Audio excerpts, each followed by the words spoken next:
Yacht A. Hello, everybody. My name is Patrick Willie. This is a brand new YouTube channel called Indigenous Talk. One of the things I've wanted to do for a long time is do a Reservation Dogs episode by episode review. So today we are joined by our guests. Hi, I'm Ian Allison. I'm the host of Native Film Talk, podcast where I talk about Native representation in film and television. Hey, we have Elias. Hey, I'm Elias. I run the YouTube channel Native Media Theory. Pretty much the same thing as Ian, too. Like, I talk about, Native representation and stuff. And last but not least, we are joined by his royalty, Jacob. And I'm Jacob. My co-host from Natives React. We are reviewing Season 3, Episode 1 of Reservation Dogs. The episode title is Bussin'. As the kids would say, right? As the teens would say, yes. Is it bussin' or bussin'?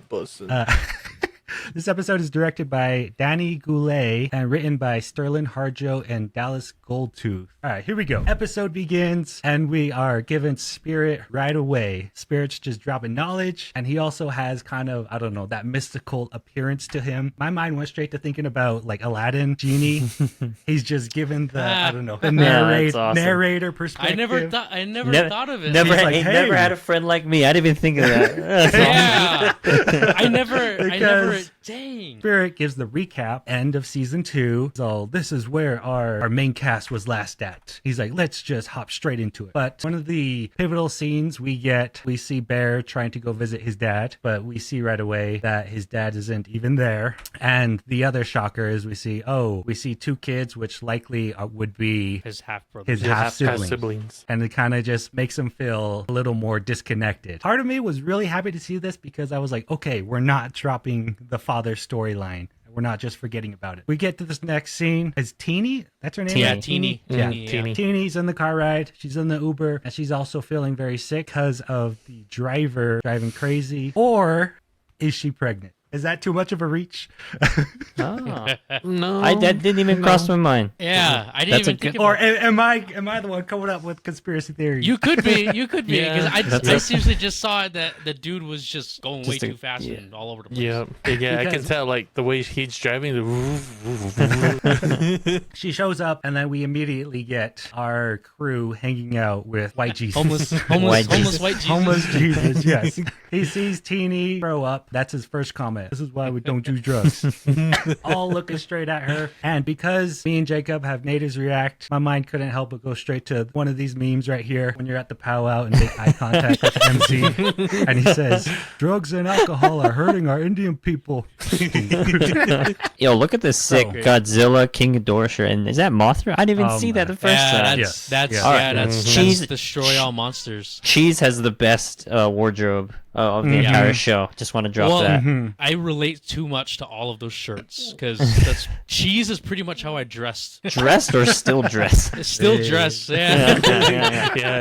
Yep. After this, they're all excited to go back home. They're like, hey, we're going to fly on a plane, right? Whatnot. But nope, they're hit with the realization, we're hitting the bus. We're going on the bus. Right. Great. The cheaper route. Greyhound, man. And then, without our permission, we're flashed by Spirit, Mr. Dallas Goldtooth himself. Oh my. We get the front end back. I just realized that. Right. Yeah, we get do. both ends. We didn't get the back blurred out though. We got to see all that. Fortunately, unfortunately, however you want to look at that. Again, I feel like my mind is always thinking about references, and I was like, "Hey, wait, was this like a Barbie movie reference? That what they're trying to hit us with? I don't know. Barbie's timely right now." That's awesome. Anyways, they hop on the bus. Part of me kind of just instantly thought of smoke signals. Yeah. You guys think the same thing? Yeah. I think that was intentional, honestly. I know some of the references that they have in here are like, I mean, they're there, but sometimes they're like lightly there. They don't want to beat us over the head with it. Yeah, exactly. I like the little map that plays. Yes. Map. Yep, Yeah. Yeah, this next part right that here. one. Yeah. Mm-hmm. I think We that's the kinda same have one they used at the end of the last season. Yep. Oh, damn. Yeah, the end of the last season, that map, it's like throughout the entire screen. I know there's an alien on there near Comanche Land, if I remember correctly, as the train. There's there's an alien. They get it updated and put the Predator there. That's dang. That's a good one. Next part, we're introduced into a possible story thread, might pick up on later in the season, where Cheese Spin-off. expresses his concern. Hey, do you think Bear and Elora are leaving? leaving. Kind of just putting that out there. I feel like we could come back to this, but I was like, oh wow, why would you say that right then? But anyways, we stop at the bus station, just like in any other bus station. I mean, you meet interesting people. We meet this guy who's giving out free donuts. One question that popped into mind It's free food. Yeah, for real. Jacob, I was going to ask you, would you accept a donut? Yeah, right off the bat. It's like it's only been in the plastic dumpster bag, for it's still like good. a couple hours. Like what? Yeah, exactly. He is wearing a glove, so I guess. Yeah, that's another thing I'm going to I'll comment give too. him It's like he's points wearing for that. gloves. It's still in the bag. I was like, hey, you want a free donut? And I'll be like, okay, yeah, sure. You got any jelly filled? My concern would be those gloves can't be new. Probably got those gloves Yeah. from the trash and was like, let's have the appearance of being sanitary. We have the next scene. Bear goes into the bathroom. They end up getting flashed by Spirit once again. But Bear has a Spirit moment. Spirit tells him, hey, you shouldn't get on that bus. And he's like, wait, what? And as he's talking out loud, he The Donut runs Man. into Donut Man. Yes. Donut Man. And he's like, wait, oh, it's a play. I couldn't help but think Monsters Inc. Ah. We're doing for a play. Bum, That thing, bum, put that bum, where it bum, came from. bum, Or so bum. help me. Yeah, So help me. Or so help me. And One thing that just had me laughing too was a Donut Man comes out with the bag of donuts. Took it in the stall with him. I mean, there's hooks on the doors, you know. You could just hang it up right there, you know. So much for sanitary. And it's still closed, you know, so it's still good. It's still good. You think he hung up the donuts? Yeah. A gentleman would have hung it up. At the next part, we have Bikini and Elora Dan life advice talk. Baggage changes people. Says, I feel the same as I did when I was your age. Looking about her position in life and what her future might hold for herself. Continue. They're going to get back on the bus. They say, hey, wait, where's Bear and Cheese? Right? They look ahead and they say, oh, they're right there. Bear is mistaken. He's counted for. Another movie reference came to mind. Home Alone, yeah. Home Alone. That's They're right counting. off the bat. Oh It's just- yeah, yeah. The indigenous Home Alone. Look what you did, you little jerk. So from there, we cut back to Spirit. He says, one. Goes on a rant about the buddy system. It's so random. Mhm. Number one, always go with the buddy system. And number two, shoot, I forgot what's two. Yeah, Do you have your Forgot whatever exit two buddy? was. yeah, exactly. There you go. Buddy. And the next part, Bear, he realizes the bus has left. He's SOL for sure. Yes. Oh, but with the scene, it reminds me of that movie, Planes, Trains, and Automobiles. Yes, yes. And that guy was like, he's like going on a rant, and then later on, it's just like, you're effed. Yeah. From here, Bear is just like, what am I gonna do? And then Donut Man is right beside him, like, hey, I was there. I heard it all. Bear takes off, and then I love this little nuance. You can see Donut Man, he like holds up a donut for Bear as he's like walking away. Take a donut. He should have taken it. He should have taken it, Yep. bro. Like, Should have taken it. one for now, one for the road. You know. From there, Bear, he has another moment with Spirit. Spirit drops this fantastic line, you have nowhere to go but somewhere. Just dropping the knowledge. Right here, knowledge bomb. Knowledge bomb. Knowledge bomb drop. Hookah, hookah. So from here, we get the next scene. We have Cheese. Random guy Guys, strikes up. That's Ryan conversation. Redcorn. That's Ryan Redcorn. He's part of the original Yes. 1491s. I did not recognize him, actually. So thank you I guys for didn't. mentioning I that. didn't at first, but then I realized, wait, no, that's him. And then we got another pivotal piece of information that Oh, I'm yeah. sure will be a story thread throughout the season. Teeny is talking to Elora, says, oh, reminds me of your dad. And then she says, wait, you know my dad? And then she hits the line, I'm friends with him on Facebook. Yeah. I'm like, oh my. Yeah. And then before that, like you hear like, yeah, my grandma said we can't talk about the dead and all that. I was like, oh, they used. Yeah, that Mhm. that was too real because it's like it happens all the time. Every time I visit family, they were like, Yep. "Oh, so and so." I'm like, "Wait, who?" And they're like, "Your uncle, your aunt." I'm like, I didn't know they were related to us. Shoot, sure enough, you're gonna have one of relatives to say you're related to Dallas Goldtooth.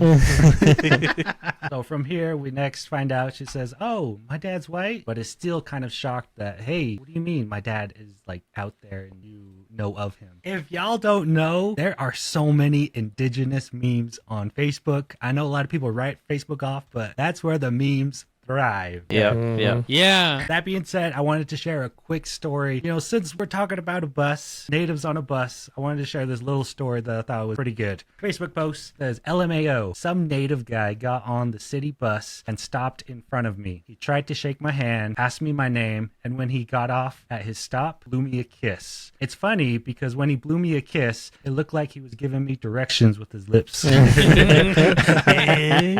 I could see this type of joke in Reservation Dogs. Yeah. There could have been something like that. The next scene we get is Bear just left with no choice, so he just starts walking home. Right, he's in the middle of nowhere. Bear is at his crossroads. Doesn't know what he's doing, where he's going in life, what to do. And that's when we're given the flashback. He writes a little note to be left for his dad. For once, I get to decide how you disappear. Have a good life, Dad. There, right? Which is he's letting it go, which I think adds more meaning to this scene right here. Where For sure. it looks like he's at a crossroads, but not entirely. He was able to put his past behind him, and he's moving forward. He doesn't know where he's going, but he's moving forward. I thought that was fantastic. Anytime I see a scene like that where it's at the crossroads, I always think of Castaway at the very end of the movie. Like that particular setting right there looks just like that to me. That's what it reminded me of too. Yep. I wonder if they're going to make a connection at all of like people growing up, or I guess living off res outside of the community versus living with community, because Teeny left after Elora's mom died, and so for her to say like my growth was stunted, essentially I'm the same exact person as when I left, like, it was also the entire time she was away from home. So I'm curious if there's going to be any connection made there of like your true growth should be made when you're amongst community with your people and among your culture, which is what Elora was struggling with last season. She was kind of ditching everyone with Jackie, but then because of the funeral and everything, she kind of came around. Bus arrives, and then we are greeted by our family. One of the other minor updates is Mose and Miko on scooters now. Oh, nice. Instead of their bikes. So no more bikes. Is this like a foreshadowing saying like